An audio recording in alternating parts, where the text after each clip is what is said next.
नमस्कार दोस्तों, माँ भगवती की कृपा हम सब पर बनी रहे। दुर्गा सप्तशती शक्ति उपासना का श्रेष्ठ ग्रंथ माना जाता है। भगवती माँ दुर्गा जी की प्रसन्नता के लिए जो अनुष्ठान किए जाते हैं उनमें दुर्गा सप्तशती का अनुष्ठान विशेष कल्याणकारी माना जाता है।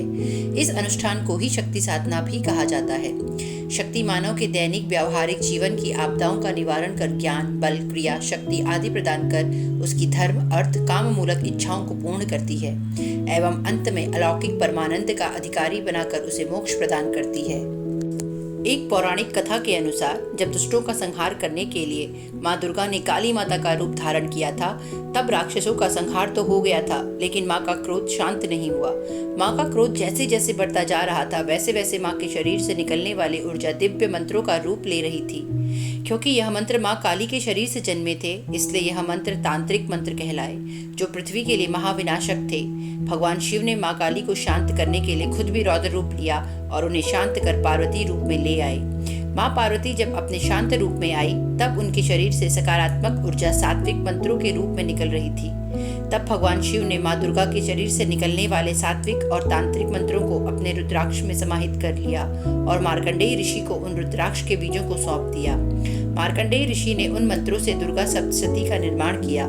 जब मार्कंडेय ऋषि ने दुर्गा सप्तशती को ब्रह्मा जी को सुनाया, तब ब्रह्मा जी ने शिव जी से विनती की कि वह दुर्गा सप्तशती के तांत्रिक मंत्रों को श्रापित कर दे, ताकि उनका जाप कर कोई गलत तांत्रिक साधना न कर सके। इसी कारण से दुर्गा सप्तशती को श्रापित माना जाता है। हालांकि दुर्गा सप्तशती पूरी श्रापित नहीं है, बस उनमें लिखे तांत्रिक मंत्र ही श्रापित हैं और श्रापित होने के कारण उन मंत्रों को पढ़ने से किसी का कोई नुकसान नहीं होता।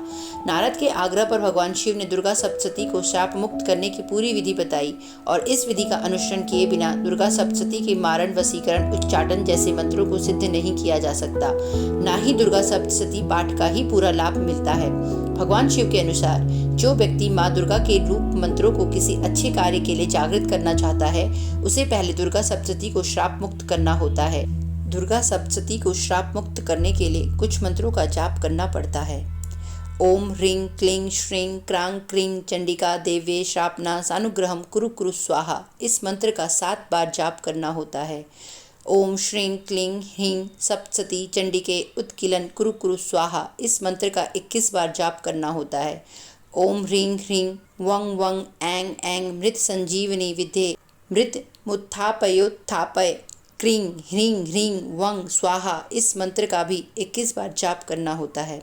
और अंत में ओम श्रीं श्रीं क्लीं हूं ऊं ऐं शोभय मोहय उत्किलय उत्किलय ठन ठन, इस मंत्र का 108 बार जाप करना होता है। इतनी विधि करने के बाद माँ दुर्गा का दुर्गा सप्तशती ग्रंथ श्राप से मुक्त हो जाता है।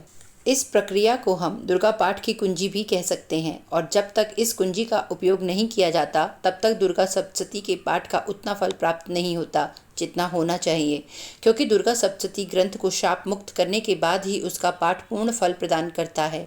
आज के लिए बस इतना ही। यदि आपको यह जानकारी पसंद आई तो इसे अपने दोस्तों के साथ भी शेयर करें और इसी तरह के अन्य वीडियो देखने के लिए हमारे चैनल को सब्सक्राइब अवश्य करें। हरिओम तत्सत।